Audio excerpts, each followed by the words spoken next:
think that for me, I was born in the United States, and from a young age, my parents have been taking my siblings and I back to Nigeria. And so when I started writing, it was just where my stories took place. It was a natural progression. It was very organic. Just that I felt like the stories were most potent in that part of the world, especially Nigeria, the greater Africa, the mythological Africa. It was just a natural thing. I think a lot of it had to do with the fact that, for me, I just naturally see the world as a magical place. So reading stories where these things manifested themselves in such a realistic, bold way was really fun. Science fiction, I was attracted to just reading science fiction because I always like to look into the future. I love technology. I love this idea of where could things go if they went in whatever direction. So it was just an interesting type of writing. When I'm writing stories, I don't necessarily think about making a specific point or have a specific purpose behind what I'm writing, but when I look back and kind of look at my stories, I can see some very clear messages. And when it comes to Africa and various parts of Africa, I can see that, one, that I like to portray all sides of it. I don't see Africa as I don't romanticize it. I don't, and also it's very important that Africa is a big, diverse place. It is not a country. It is a place of many different cultures and countries and all of that, and I think that's really important.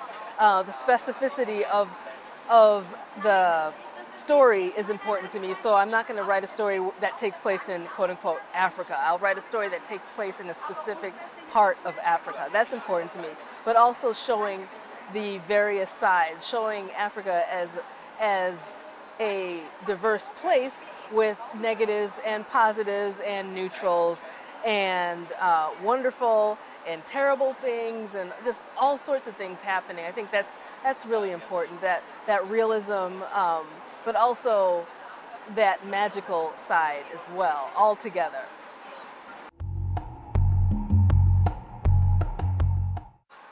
Who Fears Death is a novel that takes place in a post-apocalyptic Sudan, but it's in the future, a post-apocalyptic future Sudan. So at that point, cultures have mixed, borders have shifted, a lot of different things. But it's in the future, and it's about a girl who is a product of a girl who is a product of the political situation at the time, who has her own story and goes on her own heroine's journey to seek revenge. I guess that's one way. That's a very bad description of it. Who Fears Death is very difficult to describe because it is so much, but I think that kind of touches on things.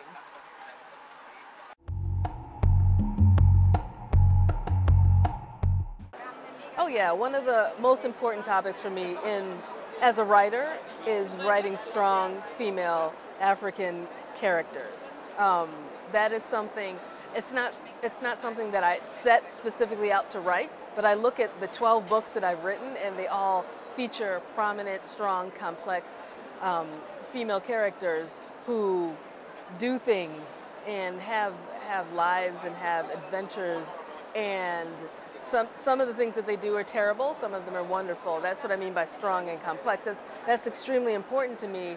I think when I look back, that's probably one of the reasons I started writing, because I wanted to see characters like this on the page.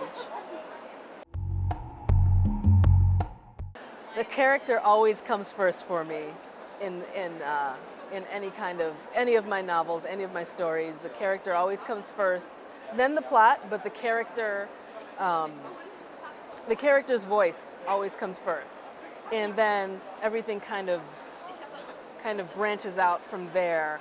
The world, the time, the voice, the setting, the plot, all of that, but all of that comes from the character. You don't know anything about, or at least for me, I don't know anything about the story until I know who the character is. What helps me when I get stuck in stories is time. One thing that I've learned is that it's okay to get stuck, and it is normal to get stuck in a story. I don't really believe in the concept of writer's block. I think that a lot of times when I find myself stuck at some part of the story, what I'll do is I'll just go and do something else for a while, because usually that's kind of what I want to do. I'll go and do something else, and then the story will come to me. And consistently that has happened, where I've gotten stuck and I just wait. I just wait, and eventually, and I go do something else. And then eventually the rest of the story comes, and it's a natural part of the writing process.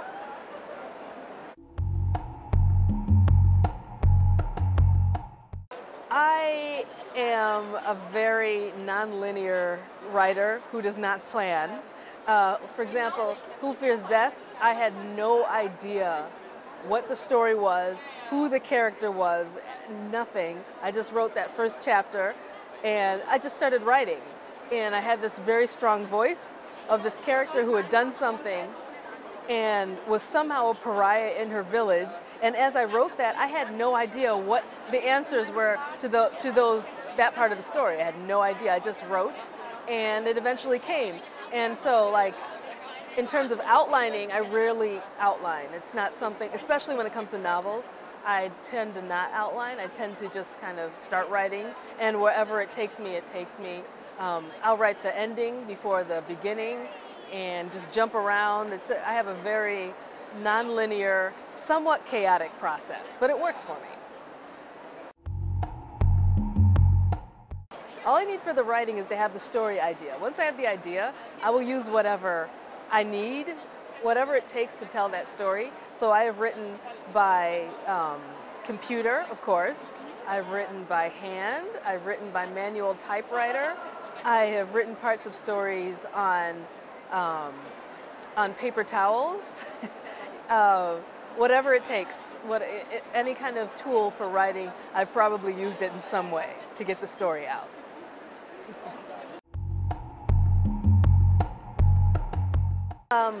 Yes, okay, so Who Fears Death has been optioned by HBO, with the executive producer being George R.R. Martin, and that's very exciting.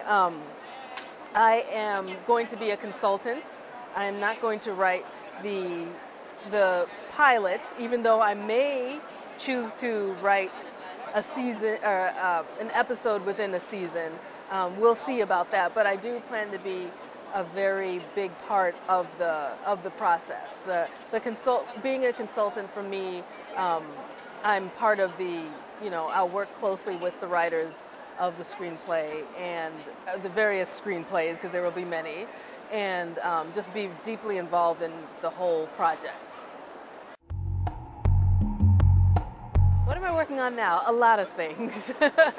A lot of things. Right now, I am writing 3 issues of Marvel's Black Panther, and one issue of a one-shot character named Ngozi, who I created. So there's that. I'm also working on a 5-issue comic called Antar the Black Knight, and that's about an Arab Ethiopian, how would you pronounce it? Arab Ethiopian warrior poet. Yes. So that's Antar the Black Knight. I'm also working on a graphic novel that will be published by Dark Horse.